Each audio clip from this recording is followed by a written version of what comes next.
কই যাবেন উঠেন। ধানমন্ডি কত? আরে না, এখান থেকে যাবো না, চলো অন্য রিক্সায় যাই। অন্য রিক্সা কেন? এই রিক্সা কি সমস্যা? এখান থেকে রিক্সাওয়ালা ভাড়া বেশি চায়, হেঁটে গিয়ে সামনে থেকে নেই, ভাড়া কম পাবো। মামা আপনারা খুশি হয়ে যা দিবেন এটাই সই, উঠেন। আরে তুমি জানো না, ওরা এই কথা বলে, পরে রিক্সা থেকে নামার সময় কাহিনী শুরু করে দেয়। তুমি তো কাহিনী করতেছো। একটু আগে বাসের হেল্পারে দেখে গেলে বাসে উঠবো না, কেন আবার রিক্সাও তোমার সমস্যা, সব জায়গায় গেলে তোমার সমস্যা আর সমস্যা। আমার পা ব্যথা হয়ে গেছে, আমি হাঁটতে পারবো না, আমি রিক্সায় যাবো। ওঠো হ্যাঁ মামা, আমি ওইটাই কইতাছি, এই জায়গায় অন্য কোনো রিক্সা পাইবেন না, উঠেন। ওঠো ওঠো, চলো মামা।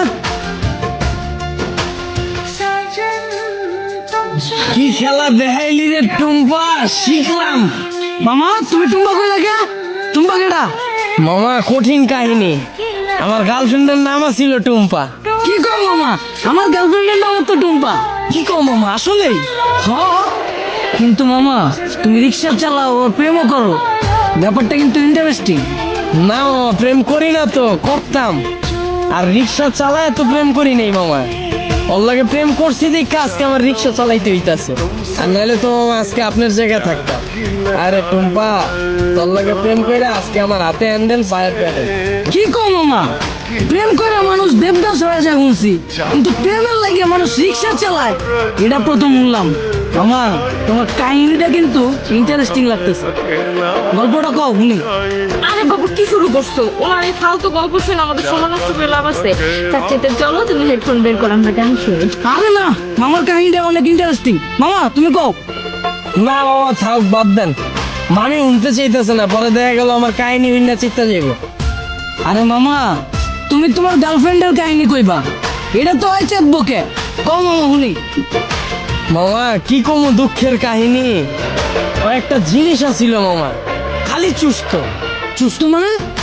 পুরা কাহিনী কই মামা, শুনেন তাইলে শোনা বুঝবেন।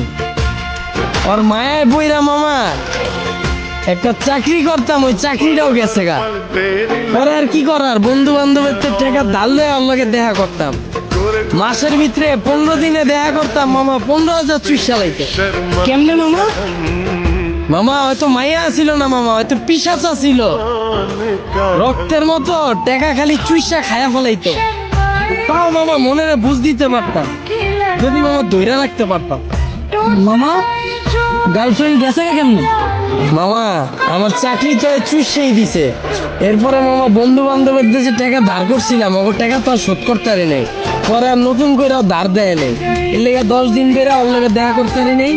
পরে ভাই অন্য জায়গায় যায় ভাই চোষা শুরু করে দিছে। বলে পরে আর কি মামা, 1 বছরে 10 লাখ টাকা চুষা দিছে, পরে এই 10 লাখ টাকা শোধ করার লেগে মামা এই যে রিক্সা চালানো শুরু করলাম। চাকরি করে তো মামা এই টাকা শোধ করা সম্ভব না।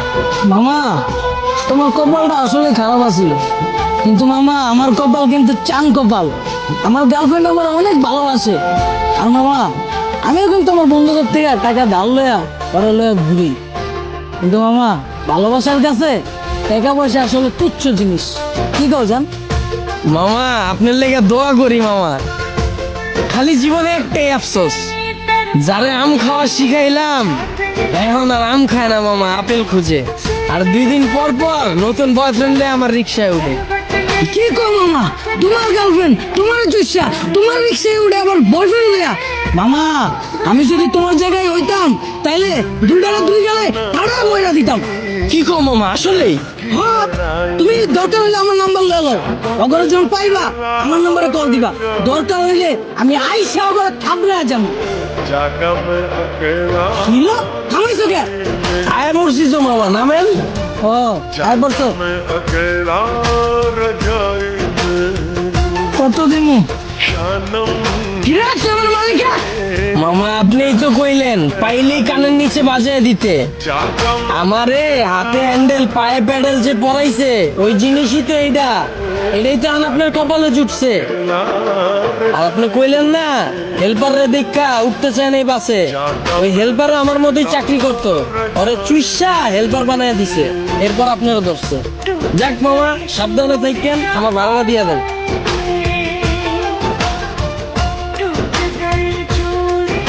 আর মামা চুষা শেষ হইলে যদি রিক্সা লাগে আমার জানেন মামা, রিক্সা আমার পরিচিত আছে এলাকায়।